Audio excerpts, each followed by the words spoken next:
happy to be here with you. Thank you so much for turning up on this cloudy Thursday morning. I know that there's for many entrepreneurs, especially for micro to small businesses, this means that you're taking time out of productive work time. As Ronald mentioned, I lead a business advisory team at Beyond Impala Avenue. What this means is that we guide businesses across various African markets to make informed decisions that deliver sustainable value. And this spans from everything from branding to business audits on how they can better participate in this very unique business environment of ours. I don't know about 18 years, Ronald, but I definitely have 15 years of experience. And prior to being a business owner, I was an employee. I've experienced in sales, operations, and communications management, where I was tasked with helping businesses navigate some of the most dynamic investment landscapes. I was in business development for a very long time and communications, overseeing agricultural and trade-related programs in Uganda. I've also managed government-facing communications, both in Uganda and in other markets. I've also led an advertising agency, which is where I learned that branding is not a quick fix, it's not the solution. But prior to that, I had a career as a television presenter in Uganda, which also teaches you something about communication for sure. So I'm really happy to see everyone on the call today. Going to jump straight into the presentation, which means I'll drop my camera. I hope everyone can see my screen. Ronald, could you kindly confirm? Let's have a full screen on your end. Yes, we can. You can make it a full screen, but we can see it. Let me make it a full screen. 1 second. This speaks directly to what I was saying earlier, that it's very easy to see one quick fix. And I thought that just by merely broadcasting the content, it is full screen, but clearly not. Sorry, 1 second. That help a business grow smoothly. An everyday challenge, talk about everyday challenges that we all face and see how poor organization quietly eats into profit and how clear roles and routines can make work easier. I hope to share these practical, low-cost improvements in your people, process, and technology systems, because as the headline reads, from brand to bottom line and everything in between, what really drives growth is rarely one thing. So I'd like to also explore how to improve our processes, how to make use of simple tools, how to train staff, learning from customers. And finally, I'll show a tentative plan on how we can start immediately with real examples on how better systems turn confusion into calm. So over the years, organizations have invited me to help with branding or marketing or communication. But when I arrive and start asking questions, I often find that the real issue is inside of the business. It has nothing to do with the brand promise. People are either not sure of their roles, work is done differently from day to day, nothing important is written down, or information is scattered everywhere. And in those situations, no amount of branding can fix the deeper problems. So I'm here to share what I've seen, what I've learned, and what has worked for small and large businesses alike. My hope is that you walk away with 1 or 2 ideas that you can start using immediately. I'll be taking a look at the chat from time to time to see the type of businesses you run and how long you've been running them.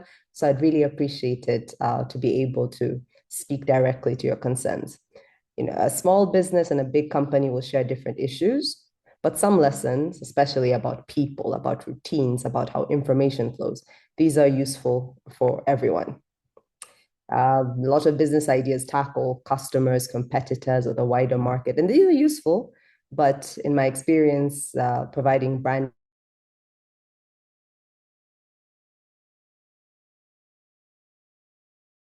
struggle because of what is inside, they struggle because, so we can begin there. The holidays are coming up, Christmas is around the corner, and if some of us who are blessed to have family gatherings, we know that there will be some chaos and some shared joy. But the reality of doing business is no different from a family gathering or holiday gathering.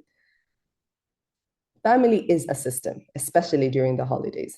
Each person will play a role. There'll be someone who is cooking, someone is keeping track of whether the guests are happy, and someone taking care of the children. But there is no joy in having one person do one thing well. It is ultimately working towards a common goal. And if the roles don't fit like puzzle pieces, there will be some friction. And I say this because I think it is the easiest example on where our businesses go wrong. You can have a family that everyone talks about at church during the holidays. Their children are so successful and they're so happy. But when you take a look at what's happening behind the scenes, that's usually where you see the real true measure of the quality of their lives. Businesses are no different. Great branding, great communication is not the foundation. It only works if there is a foundation. So there's some things that I think are directly like business functions. So for the holiday gathering example I gave, meal planning is a lot like strategy. It is, what are people going to eat? What are we serving? In business, it is, what is our vision? What are we offering? What problem are we solving? At home, it might be budgeting, and that's no different from a business function of finance. What can we afford? What should we forego? What can we postpone into the future? Or cooking, which is also like operations. What are we using? What's the site? How can we do this in the best way possible? Operations are no different. So enough about my home example, because there is the reality of doing business in Uganda. And the reality of doing business in Uganda means we have a lot of bottlenecks that will constrain the survival of the business that have very little to do with what's in your control. There's high tax pressure. If we have any tax experts on the call, I'm very compliant, but there is a lot of tax pressure. Taxes bite into margins that are already thin. There's unreliable and inconsistent suppliers. This disrupts production and this disrupts sales. There's a shallow talent pool. I say this to say that it's not a lack of skilled people in Uganda, but we have the culture of social hires, which then means that you're hiring because you believe this person is in proximity, is perhaps the person you can afford, it's perhaps a favor. And for small and micro businesses, this is something that then requires a lot more effort on skilling. I'll touch more on that later. There's unpredictable demand cycles. Sales will fluctuate, which complicate planning. So no matter how much advertising or branding or communication you're doing to sell your services and product, it also depends on the market, of course. There's volatile input in transport. Anyone who's dealing with UEDCL right now and National Water knows that there are things that are out of our control. There's also limited access to cheap money. So financing options are scarce or expensive, and this makes it difficult then to be able to plan accordingly. Interruptions, as I mentioned, in utilities, but also all of these things ultimately are beyond your control, and therefore you must focus on your internal systems, which are within your control. As the saying goes, you can't control the weather, but you can definitely prepare your home. And systems matter even more during tough times in a tough environment like this. I don't think that business is easy anywhere, but it's definitely made easier when there is an ecosystem that enables you to be able to do business. That's not to say that that isn't the case in Uganda, but it's definitely a bit tougher. And this is why it's important to have simple systems inside of your business, routines that reduce waste, even when suppliers let you down, clear roles that don't mean that the business doesn't stop when one person is away. There's no dependency on one single person.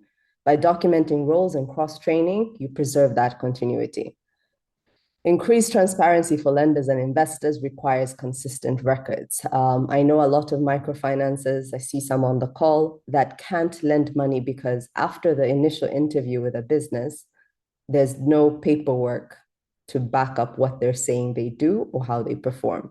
And this makes it very difficult, both for the lenders and for the businesses to be able to have a smooth relationship.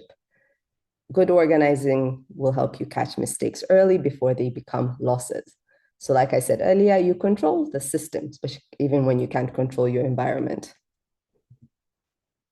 And the everyday challenges that we all face, I touched on it before, fragmented operations, which means it's not clear what's happening when, undocumented processes, if someone writes on a piece of paper what customers have ordered, but then that paper gets misplaced, then it's also very difficult for that to be useful.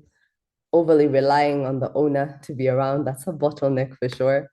And cash getting mixed up is usually because of lack of record keeping or time being wasted because staff are spending a lot of time correcting mistakes. These challenges are small frictions, but they add up to lost time, and they add up to lost customers, and they add up to lost growth. So the cost of disconnected systems, and I say this again, going back to everything that works, whether you're a one-person business or a 15-person business, there are processes that must work together, such as operations, communications, finance, your customer experience, your marketing, and your sales. These are very different things, but when they're disconnected, you have an example of frequent stockouts, which means a customer is ordering something that is so popular, but no one is keeping track of the demand. So you either sell everything and then have to communicate to customers that it's not available, or you assume that that demand is going to be consistent and overstock by buying too much that's not going to be bought. So a lack of inventory usually leads to this problem. No amount of branding will fix that. There's cash flow blind spots, delayed payments, forecasting errors that will strain that liquidity. Customer dissatisfaction. I've always said that a bad customer review undoes a whole year's worth of branding. There's no branding exercise that will replace poor customer reviews, because customers speak to each other and they usually only remember the negative ones.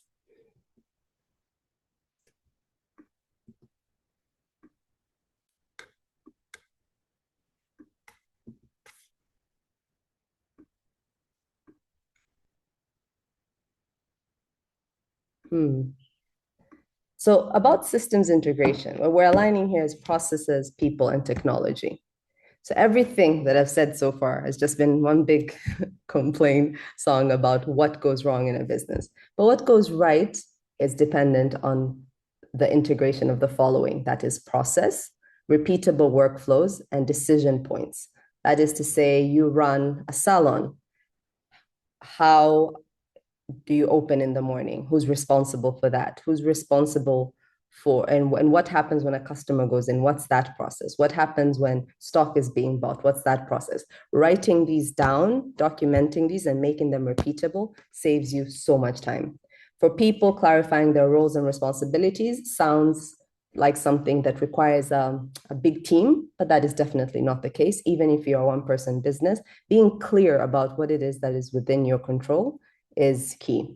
For technology, aligning systems to enforce process discipline and avoid complexity sounds like a mouthful, but I'm really saying is that if you have WhatsApp Business, for example, where all your customers are making their orders, or an internal conversation with your staff, if you run a business like a salon or a hardware shop or a retail entity with quick processes, which means that you don't have time to sit and write things down, technology will definitely aid you in being able to have data written down without necessarily stopping somewhere in the process.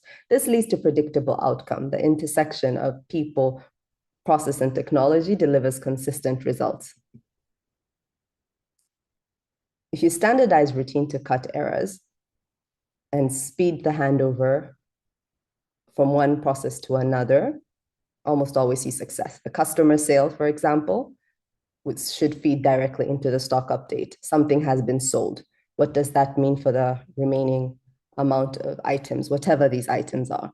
The cash log, how much was received? Was there a receipt? Do we reconcile daily? Who does the handle? Who do we hand that over to? Who needs to be trained? Because the standard process of doing things requires that if one person is away, this can still be repeated if another person takes over or the remaining individuals. And this requires clear job descriptions, cross-training, And define communication rhythms. You can have a daily 10-minute huddle for priorities. You can also have a WhatsApp group for quick updates, but however you choose to do it, before you engage a team on branding and marketing and communication, it is almost always key that these things are aligned. For technology integration, I mentioned WhatsApp Business. I'll also mention POS because these record sales and a simple inventory, especially for retail shops. Mobile money logs. I know a lot of us are transacting over mobile money, but I encourage business owners to have access to the logs because I do believe that this is the simplest way of cash flow tracking. So these are low cost, interoperable tools that support routine processes. Skilling, just quick digital literacy on the standard template of an email to customers, basic spreadsheet for the person handling finances. And these courses are available both at Enterprise Uganda, but also in many other facilities across the city. I think the financial basics are important for every business owner to have.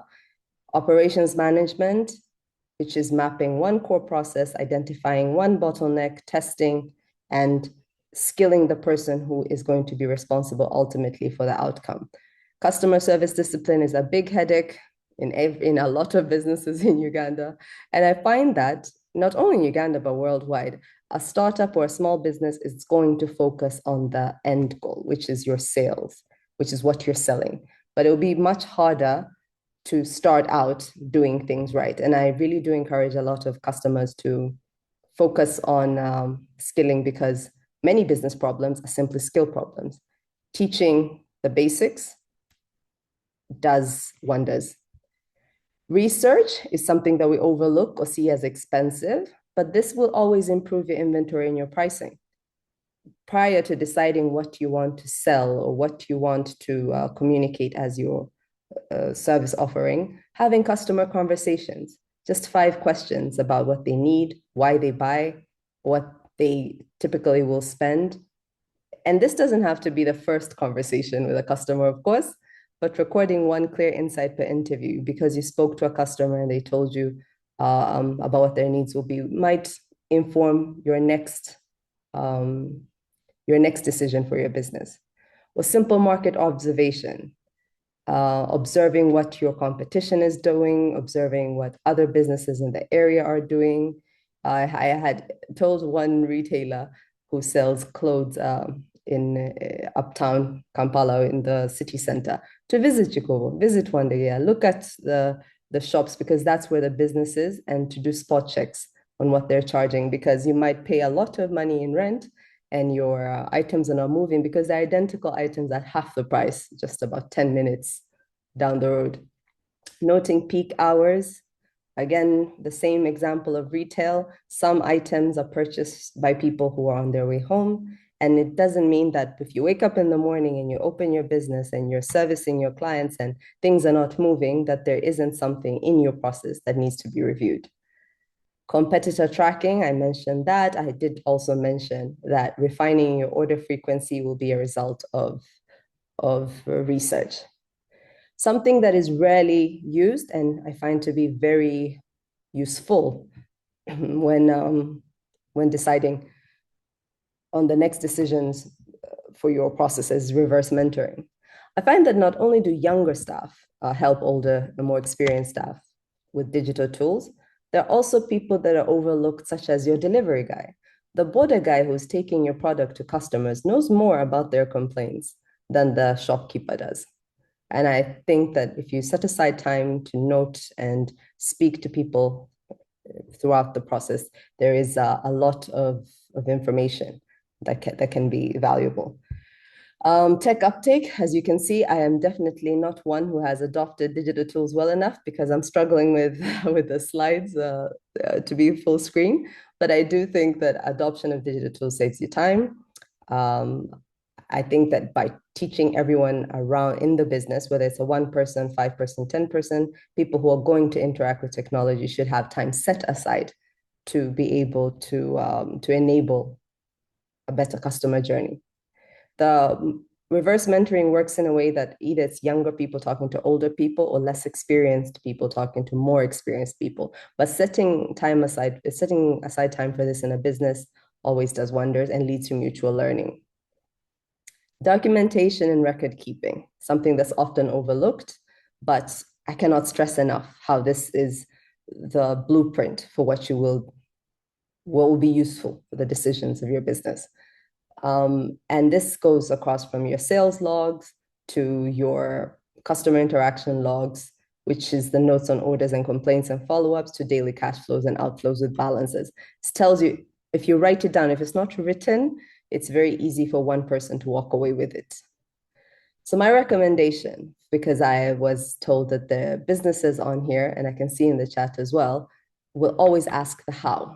I've sat and told you a lot about the why you should do this, why it's important, but how you can do this immediately and how you can make this part of your processes by beginning with mapping out the processes, capturing what it is that a day in your business looks like, documenting these routines, like the top three, whether that is opening and closing, invoicing, and reconciliation, step-by-step guides for the top three things in the business. Introducing one low-cost tool, whatever the tool of choice is, a simple tool that will automate or standardize a routine. If it is, I've seen a lot of people use this for WhatsApp business for retail, where you send a question and it automatically sends you a list of things you can choose from.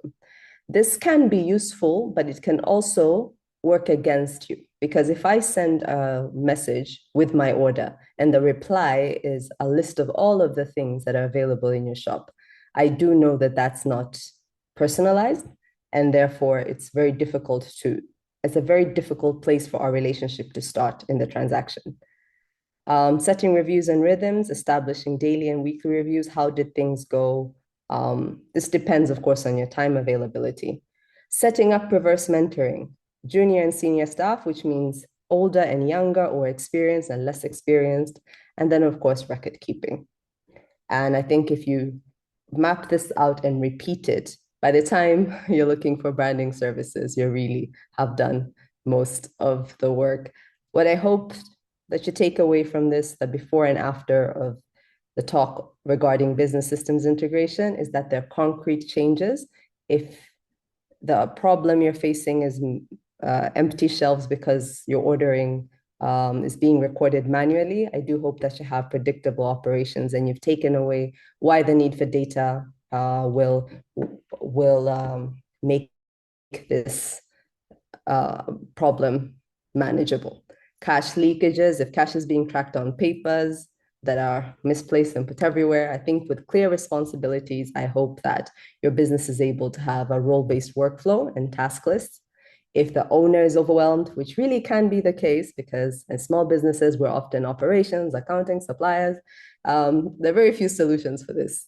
But I do hope that by mapping out your process, even as an individual, and understanding the vision for your business and why you're doing it and where you hope to be, will lead to improved processes. For poor customer experiences, which are often long waits or inconsistent availability, both of the service provider, of the products that they're looking for, I do hope that by integrating your systems, this leads to improved customer satisfaction. So the final message, after a lot of talking, is that I hope that integrating your systems will lead to efficiency, to lower costs, and to higher profits. I hope that by coordinating your operations, you'll strengthen your bottom line. And I hope that the takeaway is to start by one small standard operating step this week, something that you know is a problem in your business that you can write down, and you can write down the process for and see where the issue is. A small discipline step will compound into big results. So integrating all of these systems will lead to efficiency, which leads to lower cost and higher profit. I hope that you take one discipline step this week, whether it's people, processes, or technology, and see progress within 7 days. For follow-up support, Enterprise Uganda provides great business development services. I know there's a lot of local peer sharing groups. There's micro, small, medium enterprising peer groups such as BNI. And Enterprise Uganda itself has some things in the pipeline. And I hope that this is a place where you will join and exchange lessons and practical tips. You can submit questions because I see we still have a bit of time, or submit this later by email. I'll put my email in the chat if anyone wants to reach out. Ronald, I hope I didn't speak too fast because I wanted to leave enough time for question and answers. Great. Thanks a lot, Susan, for that deep dive into this conversation. I really like where you started by clearly painting the picture that you can't make it look nice outside if it is not okay inside. I think that was one of my key takeaways. The inside of the business needs to be okay before before you paint it outside. Absolutely. I think I hope that those who are on the call have had an opportunity to reflect on that. I think it's such a powerful statement because many times that's where the mistakes are made honestly, and that's this assumption that I can be able to paint over things and even promise customers things you can't deliver. You say deliver in 6 hours, but you you also see the order after 8 hours, so it can cause a problem. So it's that idea that I can be able to keep my promises. So we have a bit of time to ask some questions. If you have a question, please go to the chat box I'd and put also it right in there. I'd also like to apologize to everyone who says I was going too fast. I will share the presentation because that's two of the Yes. comments I see. I tend to go fast. I apologize, but I'm also open to repeating any part of the presentation. Yeah, I think for sure we'll use this as an opportunity to kind of reflect on the pieces which we seem to have missed. So we can get into the chat box. I've seen a couple of people. Yes, Robert is a business consultant. I see Stella, who is from CS Freight Consult. I see Twahil, who yes, Twahil is here. I see Immaculate from Rough Curtain Store. Yes, Anne, who is from Cedar Palms. Great. So if you have a question, please do put up your hand. I have a couple of questions for Susan myself. I'll possibly go fast as you could put your question in the chat box. You could equally uh, you could equally also ask. I think Josephine wanted you to touch a bit on a couple of slides, which she seems to have missed. I think you'll just possibly go back a bit and highlight a couple of the messages which are there. But I think as we wait for the questions to come through, I think my question would I have a couple of questions here. But the first one I have is you started by really painting this idea that um, you should think about branding. You should think about getting your house in order before you get to branding. And most entrepreneurs who are here will admit that it seems like it's an ongoing journey. You just don't get your house in order. Just when you think you have figured out the ordering system, you notice that your suppliers are not supplying on time. Just when you think that you have figured out how to manage your people, you notice that you're having problems with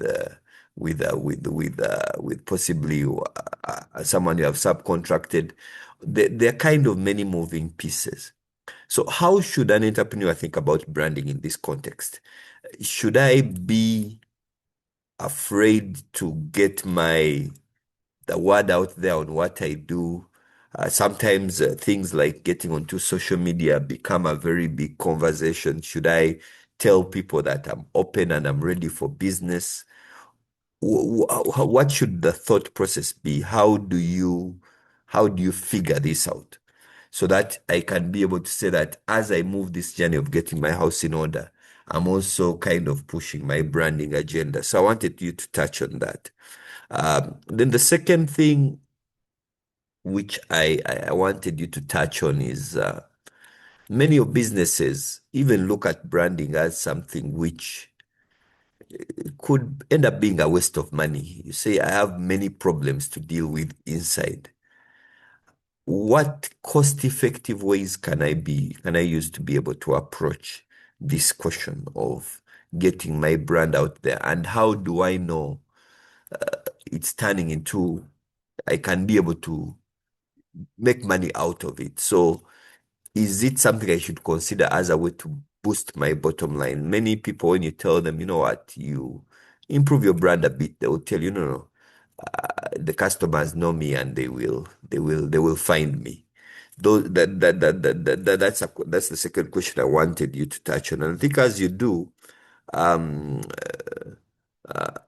Mbabazi asks, reverse mentoring, what should my children teach me? Talk a bit more on that. That's what Mbabazi asks. Andrew says, thanks, Susan, for cracking my mind open. Andrew is from Norcare, Uganda, logged in from Juba. So he has a question here. How does one handle fraudulent branding? Say one is overbranded, then they actually don't deliver. How do I handle that? Uh, Susan, you could touch on those and then we'll see if we can take another round. Okay. Thank you so much. It's actually really interesting to see the feedback and coming from different parts, different types of business people. I'll start with your question, Ronald, about branding, what it is. And I think that this is something that usually helps a lot of people understand. This is something that a lot of people misunderstand about branding. Like, for example, when it starts. Branding is who you are, what you stand for. It's not just your logo, it's not your advertising. It includes these things, but it is your messaging and your tone and the customer service you deliver and the promises you make and keep. And I go as far as saying that this is a daily activity and it's something that you'll perfect along the way. So it's not something that you will do after perfecting other things. I remember saying that the branding will only work if the other things are working, but in parallel. For example, I'll give you an example of someone who has chosen a business name. Your brand starts when they hear about your name for the first time. A potential customer hears this name, or when you speak about your business. It's not an event. It starts the minute your business is mentioned. And I think that taking that in as something that is not a one-time event helps a lot of people then understand how it's something they'll keep going back to and keep perfecting.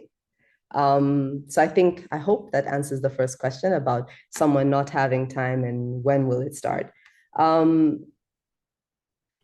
When your functions, such as customer service, are poor, fixing that automatically fixes the brand, which is why it's important to look at all of these things as working as a family. As I mentioned, the family over Christmas. It is not something that should be selective. It's not something someone should say, I don't have time for, I can't afford that, because it's happening automatically. Automatically, people are influenced by what your business offering is, how they got a hold of yourself, how they heard about you, where they heard about you, what was said when they heard about you. And I think that this becomes a daily activity, shaping that perception initially from day one, but also building that trust with consistency, which means aligning this identity or this promise that you're making to your customers about your business and aligning that with the experience they have when they engage. So letting this promise match. Your brand is your first salesperson.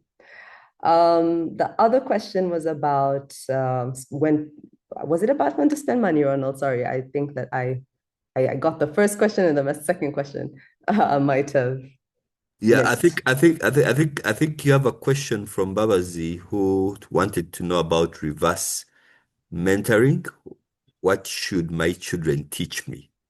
Okay, now I love that question because reverse mentoring is something that is often overlooked here because culturally we don't speak to our children. And I like that you call that children because there are the same dynamics that are present in businesses in Uganda.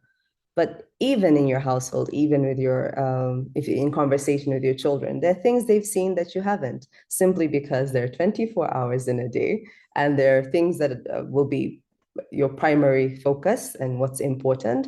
For a lot of businesses, that is finding money, getting financing for the operations in the first place. So there are things that you hear in passing. There's a shopkeeper who told me the other day I was purchasing something and I told her to call me back. So I said, I'm looking at many other shops, but here's my number. Could you call me and remind me to do this? And she said, but they don't leave us with airtime. And just that feedback alone, when you're speaking to your staff at the end of the day and you're asking your shopkeepers, how did today go? I always encourage people to not just hear the first answer, but interrogate it. So the customer came and what happened? Because these are things that will guide you in understanding, oh, so there is need for airtime. Of course, this should be this should be something that they're not using for TikTok videos, which tends to be the case. But this is something they should be able to justify and say, this is the customer, they gave me their number, I called back with the airtime, where we can contact them again and sell them more products. So there's a lot of things that the people who are dealing with the customers, the front-facing staff, can teach you about your business that you will not know. And it's easy to overlook the value of this information because it's not their business. What do they know? But it is their business because they are ultimately you in your absence. I hope I didn't go too fast again. This is my current fear, Arnold, is going too fast. Yeah, and then I think you could also comment on fraudulent branding. Yes. I think Someone is overly branded and what they actually deliver is different. this is from Andrew, and I hope I've understood the question, which is misleading branding, misleading messaging. So over-promising by claiming a quality they can deliver, or miscommunicating. You know, they all like DM for prices. It's the favorite the sentence from online businesses. But then, you know, the prices change depending on who the customer is, or inconsistency, or outdated information. Sometimes there are offers that have ended and the customer comes in. I think that you don't wait for customers to complain in numbers. The best way to deal with this misleading information is to acknowledge it quickly. You don't need to confess guilt, but just acknowledge the confusion. We realize our message is unclear, is one message. Some information we shared may have caused misunderstanding, but of course, as you communicate, you're also correcting the information. You're updating your social media posts or fixing your WhatsApp catalog. I think for a lot of people who are operating using WhatsApp as a platform, depending on the issue, just clarifying the value proposition and making sure, going back to brand, that the promise matches what you deliver. Also, another cause of this misleading branding is staff that's not retrained, which goes back to skilling. If all members of your team are not communicating the same message, even when the message isn't wrong, it's just being presented differently depending on who you ask. So the rule of thumb is to fix the error everywhere a customer may see it. I hope I've answered the question.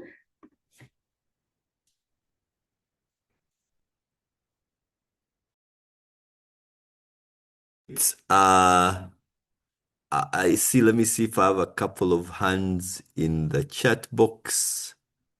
In the let me just look at it here. Great. Yes, lots of appreciation coming through. Yes, so I have yes, I think Vera is say yes, this is on reverse mentoring. Listen to juniors and dig deep into information given by them. That's an interesting, and as you have rightly put it, it's not very culturally compatible. Sometimes we struggle to do that. I just think about when you talk about listening to your children, they can be difficult to listen to. You you keep telling yourself these are children, but as you have rightly put it, if you open yourself to learning from them, you actually give yourself permission to be able to say good information can come from several places. So I know that a couple of people wanted us to dive a bit deeper on a couple of messages. But I think one of the things which I wanted you to dive deeper on is this question of the digital platforms for branding. They certainly have opened up lots of possibilities for those of us who are in business, but they also can be quite misleading, but they also can be misused. How should a business think about when I'm going onto TikTok, for example? How should I think about it? Should I even go there? There are some businesses which don't work there. Their businesses have met to have said, no, me, I'll never get onto TikTok or Twitter I'm not going to do it. What are the dangers of that? But even as you get in, how do you make sure that you do it right? I wanted you to make a quick comment on that. You know, one of the best ways to lose ground on what your brand is to start off on the wrong foot, or to not have quality material about this on the internet, because the internet has a very long memory. It is very difficult to undo something. So the first thing I'll say is for someone to think through their value proposition. What solution is it you're providing to, and what problem is it you're solving? And when you map that out, I find that digital tools are a platform. They're like the stage where you're going to perform for Christmas. If you don't know how to sing, you probably shouldn't be on the stage. So TikTok and WhatsApp and Instagram and all of these tools are great if you have clearly mapped out what you're selling and to who and why. Now, the dangers of it, of course, in broad strokes, are that misrepresentation. But then there's also very little that's being done to separate serious businesses from unserious businesses on these platforms. So you have to remember that you're on TikTok and with millions of other content creators. Why would your material stand out?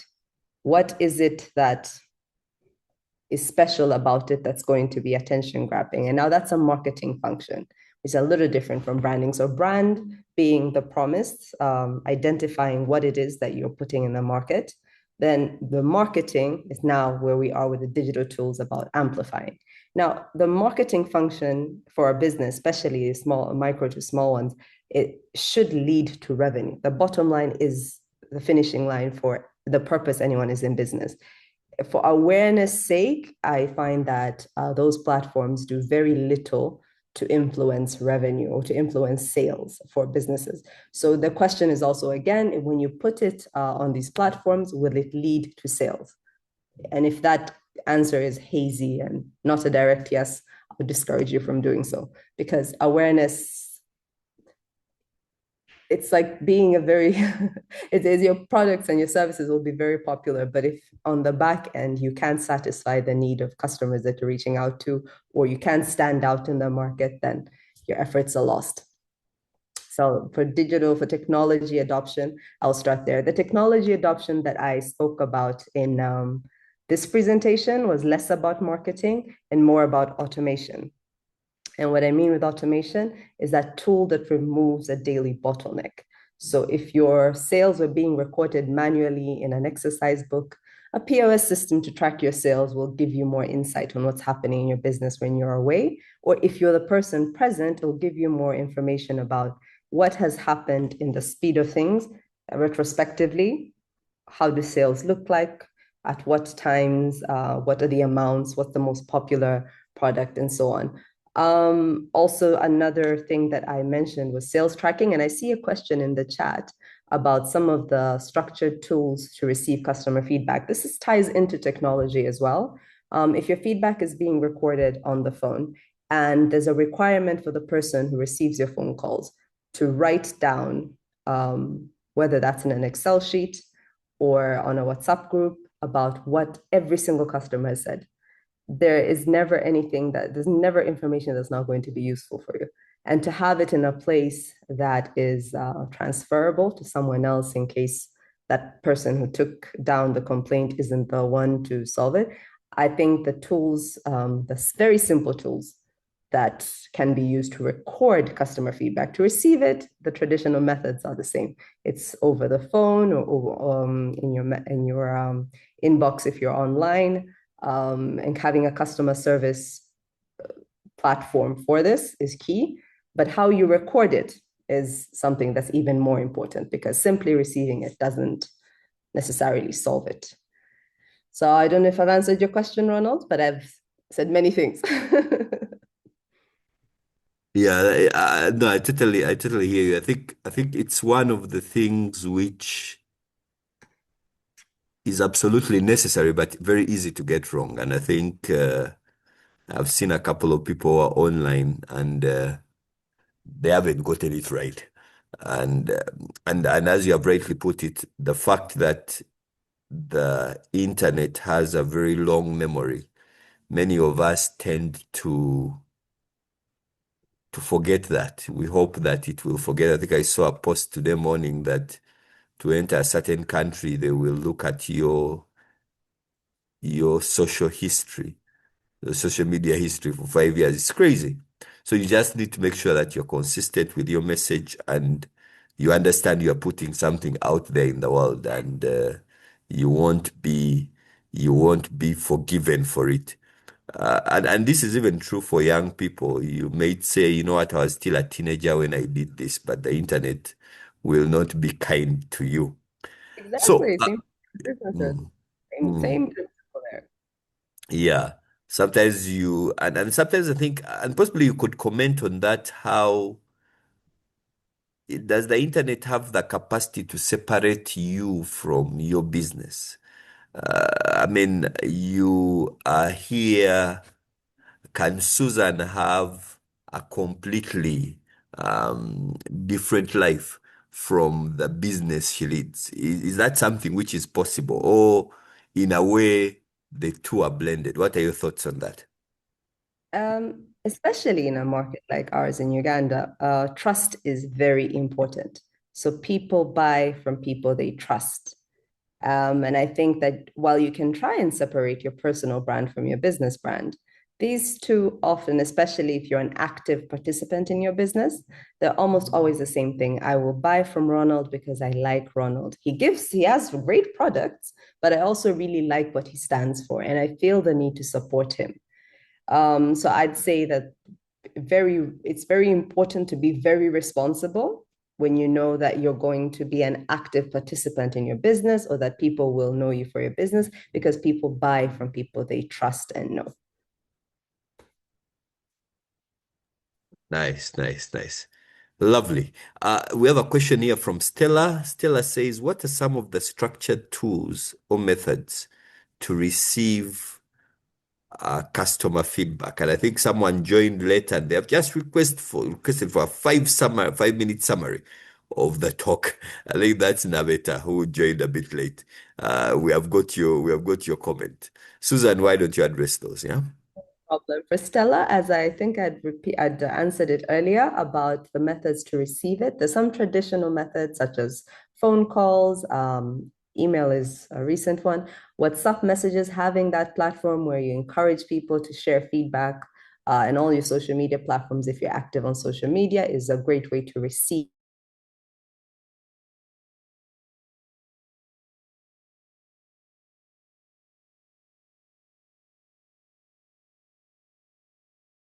it is the same as having actionable insights on your customer feedback. Like, you receive the feedback, what you're doing about it will almost always need you to be able to document it. And documenting it should not happen in an analog way, or in an old school, quote unquote, way, written down in a way that can't be documented and preserved, but it should be on a platform or that survives anyone's presence. So I recommend WhatsApp Business a lot, and having a staff chat for this is a great way to keep it in one place. Also, if you utilize other very many available tools, I speak about from the most low cost tool being WhatsApp Business, but also having a Google Drive that collects all of your written material in one place is a great way to document this feedback. Now, to receive it, like I said, is simple. To document it is a bit harder, and this depends on the size of your business, but they're many available tools to do this, especially digital ones. For the summary on the talk, I like that this has been requested for, because I really do think that I'd like us to all walk away from here having remembered at least one thing from what I said. The presentation, which I don't think I need to broadcast again. The process was hard enough the first time.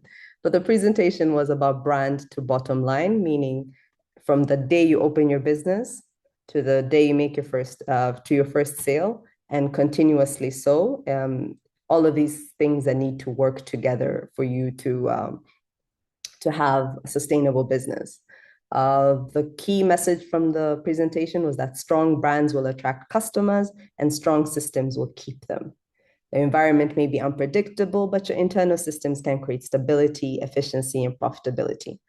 The key takeaways were to encourage you to build simple, disciplined systems across people, process, and technology, and to use your brand as a point of clarity, trust, and visibility, to strengthen operations before scaling, and to strengthen operations really before engaging in any external communication. Another key takeaway was reverse mentoring, which meant junior and senior staff having mentorship in the reverse direction, not meaning younger people and older people, but simply the inexperienced, inexperienced members of your team speaking to the more experienced one. One example I had was the delivery guy who takes your product from your shop to the customer. That border guy knows a lot more about your customers' complaints than your customers might even tell you directly. So, which actually, back to Stella, that's a great way to receive customer feedback, is to have reverse mentoring as part of your process, and on a regular basis speak to the people who are dealing with the customers. Small improvements in your routines is something else that was encouraging. This can only be possible if you have mapped out what your routine is in the first place. Waking up and opening shop and seeing where the day goes is not a very practical way of being able to repeat these things. And a business that is not, a business that cannot survive in your absence or doesn't have a routine way of doing things is really a job and not so much a business. So my final message was integration, which leads to efficiency, which leads to lower costs, which will lead to higher profit. And as we agreed, the whole point of being in business is revenue. So I hope at least one of us can start with a discipline step this week because small actions do compound. When it comes to contact here, I see a question about how to contact me. I will share my contact in the chat, but also Enterprise Uganda definitely is a quick way to reach me. I see another question about the right time for a startup to embrace systems and automation. I think Ronald had asked this question, but I'm happy to repeat it again, and how it can be effectively implemented in the Ugandan ecosystem. So many founders believe systems and automation are for later, when there's more money, when the business is bigger, when the business is more stable. I'd say in reality, the best time is determined by behavioral patterns and not business size. And what do I mean? Like the moment you repeat a task 1, 2, 3 times, it needs a system, whether that's recording your sales, responding to your customer inquiries, updating your stock, cash reconciliation, or handing over from one staff member to another. If this repetition, if this the person who opens the shop in the morning hands over to the shopkeeper, or if that's the same person, and when they send for stock, there's no documented way of doing it. When that person leaves, your business will suffer. So the right time for automation and for having documentation as part of your process is always. Having something you repeat that doesn't have structure will lead to errors, will lead to leakage, and will lead to inefficiency. The right time, is that the question? The right time to start embracing it. It is when your decisions depend too much on one person. So the right time answer has many answers. It's when your activities become repeated, like I mentioned. It's when your decisions are depending on one person. Only the founder knows the suppliers. Only the founder knows why we're pricing the item this much. Only the founder can speak to customers. Only the founder can track stock. When the founder is the person who knows, it's time to document your routines and to identify who you're delegating to, because in spite of all of us being very ambitious and very hardworking, you can't build a business on your health. The day you're down with malaria shouldn't be the day your business suffers. The right time, again, for the third time. So we said the right time was when activities are repeated. The right time is when decisions depend too much on one person. The right time is also when growth begins to strain operations. I know this is something business owners say, I'll deal with that problem when I get there. My business is growing. Why do I need to introduce new things? But the signs that you will need this when you're growing is that customers will complain about delays if the demand is now bigger than the supply, if staff forgets tasks often, or depending on the mood that the person who's dealing with the customers is in, the quality of the customer service is going to depend on that. If you can't see daily profit clearly, then it's time to introduce automation. Also, I'd say before you look to other investors, because as we talk about growth and expensive capital in Uganda, I think that financing options are required that you have some order in your business. I know that when I was advised before in investors on businesses, one of the complaints is that there is no credibility if a business doesn't have systems and automation. In the Ugandan ecosystem, of course, there are unique challenges, but a practical way of doing this is starting out with the simple things, the tasks that need to be repeated, as I mentioned. I also mentioned the low-cost tools for Ugandan realities, which are WhatsApp Business, a POS. A POS now, there are multiple options on the market to give you daily sales, to give you stock movements. Your mobile money records will help you with cash reconciliation, tracking expenses, understanding payment patterns. They say these customers only buy things on Saturdays, and you see that on your mobile money printout, and you can export this into your Google Sheets in order for you to have some data on the movements in your business. Google Sheets is free. It updates in real time. It works on all smartphones. Also, in the Ugandan reality, which is critical, is to build people systems.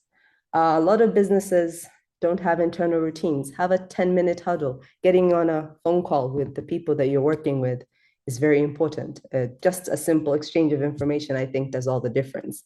A standard handover checklist. If someone is going away, if someone has ended the day, what did they learn that day? What was new today that wasn't there tomorrow? Again, people systems create stabilities, whether or not you automate, but with automation, it is better to capture this. And most of our business have mixed age teams and mixed experience teams. So I think for reverse mentoring, the Ugandan realities are, it's even easier to do in this environment. I'm not sure if I answered your question, but I'd say the right time for a startup to embrace systems is as soon as tasks repeat, as soon as bottlenecks appear, as soon as growth begins. And it comes from using low-cost tools, strengthening your people systems, and adopting changes through your current and consistent routines, which I hope answers your question. All right. Thanks a lot. I don't know whether you touched on, is trust same as personal touch? I think this is a question from Frederick.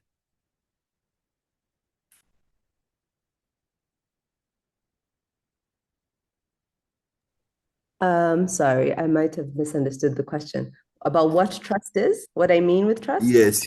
I think Frederick is his question specifically, is trust same as personal touch? I guess he's asking what exactly defines trust? How that mean that I'm in the faces of my customer? I hope I've understood his question right. I don't know if Frederick could give him the mic so that he asks the question better. Frederick, Do you want to ask that better? I'm going to ask you to unmute. Frederick, are you there? Yes, I'm here. Yes, please. Go ahead. Yeah, I asked that question because I was relating it to the aspect of online presence and a person, like on what a business and a person. And as I was talking about why people buy, it's because of trust. So there are cases where, for example, I Okay. was checking recently about I think saloons which are AI and so on. So and some people are saying that they prefer where they're interacting with someone. So my question is in line with that aspect of personal touch, where you are in touch with the person like physically.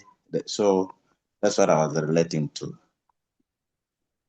I absolutely understand. And I think it's a great question because it's something that is easily misunderstood to be the same thing. Trust and personal touch are related for sure, but they're not the same. My business, which is a business advisory, can have friendly personal touch without being trusted. Um, Someone can have confidence in your reliability and say this person is consistent, they're honest, and that is trust. This the confidence in your reliability, which is built through systems and consistency and discipline. Now, personal touch is how you make the customer feel seen. Do they feel appreciated? Have you ever had that service provider or that person who you're just like passing by their place of business because there's something when you speak to them that they greet you warmly, they remember what you prefer. I mean, they could really improve their products and service offering, but they send a thank you message, they use a friendly tone. I mean, this creates that emotional warmth, and I think that's personal touch. But trust is predictability, which is a bit more on the system side. Of course, the personal touch makes trust easier. When these two are combined, your customers will return more often, they'll refer you to others, they'll even forgive small mistakes. Someone may be friendly, but say, I really like this person, but I can't keep buying from them because they're also not delivering what I need. Because why people buy is not always because they like you. They'll buy because they trust you. I have actually have a very good example on a carpenter who, for the life of him, can never bring me things in time. But I trust that when I get that item, I know it will stand the test of time. And creating systems is to aid trust for that reason, to have the quality of what you're offering be trusted. Because people will buy to really solve a problem. So my problem sometimes when in carpentry will be something that's not high on the higher, it's not high on the hierarchy of needs. It's not going to make me less hungry. It's just solving an inconvenience. And I will put up with them being delayed a little more than I'll put up with someone, for example, is doing my hair. I don't care how much I like you. If you don't do my hair well, there's a very little chance that I'm coming back. So I think that that's the biggest difference between those two. Lovely, lovely, lovely. Great. Our time is running, and let me see if we have another question in the chat box. Yes, I think we have touched on all of them. See.